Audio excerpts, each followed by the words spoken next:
తిరుమలాయపాలెం మండలంలో స్థానిక సంస్థల ఎన్నికల ప్రచారం జోరందుకుంది. కాకరవాయి గ్రామంలో కాంగ్రెస్ పార్టీ సర్పంచ్ అభ్యర్థి కటుకూరి శ్రీనివాసరెడ్డి విస్తృత స్థాయి ఎన్నికల ప్రచారం నిర్వహించారు. స్థానిక కార్యకర్తలు నాయకులతో కలిసి గ్రామంలో సమస్యలపై ఆరా తీశారు. త్రాగునీటి, రహదారి సమస్యల పరిష్కారానికి కృషి చేస్తామని తెలిపారు. పంచాయతీ ఎన్నికల్లో అన్ని వర్గాల ప్రజలు అండగా ఉండి ఆశీర్వదించాలని కోరారు.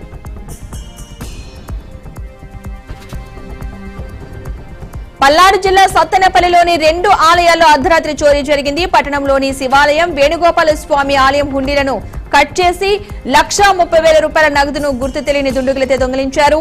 నిందితుల దృశ్యాలు సీసీ కెమెరాలో రికార్డయ్యాయి. దీంతో ఈ ఘటనపై దేవాదాయ అధికారులు పోలీసులకు ఫిర్యాదు చేశారు. తిరుమల శ్రీవారిని సినీ నటి శ్రేయ దర్శించుకున్నారు. ఉదయం శ్రీవారి సుప్రభాత సేవలో హీరోయిన్ శ్రేయ, ఆమె కుమార్తె రాధా శరణ్ కొసి, తల్లి నీరజ్ శరణ్లతో కలిసి మొక్కులైతే చెల్లించుకున్నారు.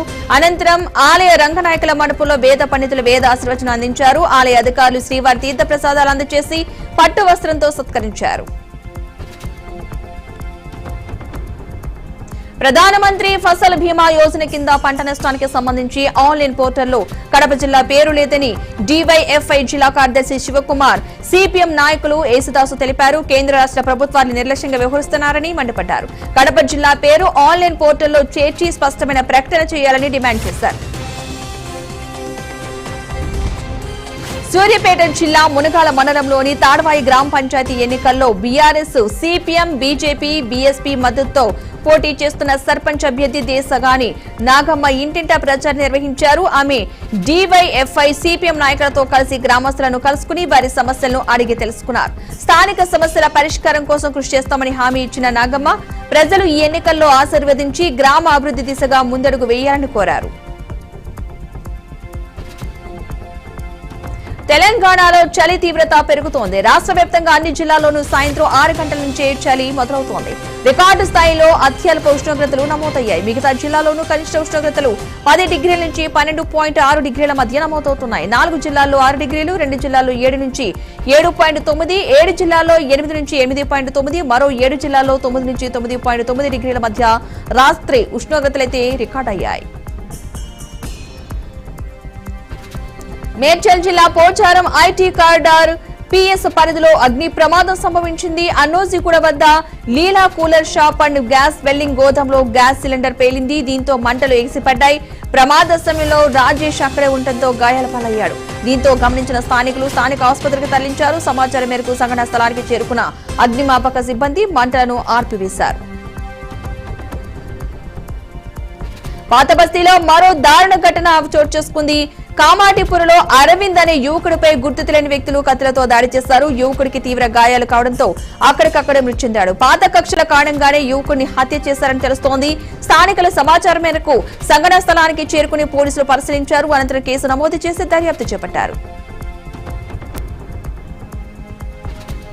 కడప జిల్లా అట్లూరు మండలంలో భారీగా అక్రమ రేషన్ బియ్యం పట్టుబడింది.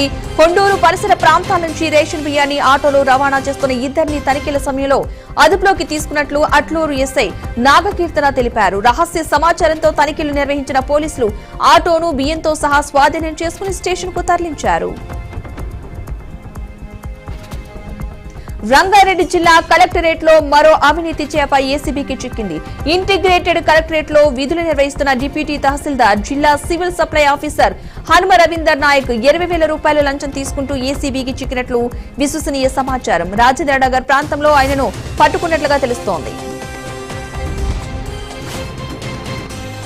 హైదరాబాద్ మైత్రివనంలోని శివం టెక్నాలజీస్ కోచింగ్ సెంటర్ లో అకస్మాత్తుగా మంటలు చెలరేగాయి. దీంతో అంతస్తు నుంచి దట్టమైన పొగలు రావడంతో విద్యార్థులు, సిబ్బంది భయంతో బయటకు పరుగులు తీశారు. ప్రమాదం జరిగిన వెంటనే భవనాన్ని అధికారులు పూర్తిగా ఖాళీ చేయించారు. సమీపంలోని కోచింగ్ సెంటర్లను కూడా అధికారులు అప్రమత్తం చేశారు. అమెరికాలోని ఫ్లోరిడాలో రోడ్డుపై ప్రయాణిస్తున్న కారును ఒక చిన్న విమానం వెనక నుంచి ఢీకొన్న ఘటన చోటు చేసుకుంది. సోమవారం రాత్రి బ్రైవర్డ్ కౌంటీలోని ఇంటర్సెప్టీ 95 జాతీయ రహదారిపై అకస్మాత్తుగా ఆ విమానం ఎమర్జెన్సీ ల్యాండింగ్ ప్రయత్నంలో నేలపై వాలిపోయింది. ఈ క్రమంలో వేగాన్ని అదుపు చేయలేక ముందుకు ప్రయాణిస్తున్న కారును ఢీకొట్టింది. ఈ ప్రమాదంలో కారులో ఉన్న మహిళ స్వల్ప గాయాలతో ప్రాణాపాయం లేకుండా బయటపడింది. ఇండోనేషియా రాజధాని జకార్తాలో మంగళవారం మధ్యాహ్నం భారీ అగ్ని ప్రమాదం జరిగింది. 7 అంతస్తుల భవనంలో ఒక్కసారిగా మంటలు చెలరేగడంతో వాటిలో చిక్కుకుని 22 మంది మృతి చెందినట్లుగా పోలీసులు తెలిపారు. అగ్ని కీలలు సమీప భవనాలకు వ్యాపించడంతో అక్కడ నివసిస్తున్న వారిని ఖాళీ చేయించి సురక్షిత ప్రాంతాలకు తరలించినట్లు అధికారులు వెల్లడించారు. భవనంలోని మొదటి అంతస్తులో పనిచేస్తున్న ఏరియల్ సర్వే డ్రోన్ల కంపెనీ గోదాంలో బ్యాటరీ పేలడంతో మంటలు వ్యాపించినట్లు సమాచారం.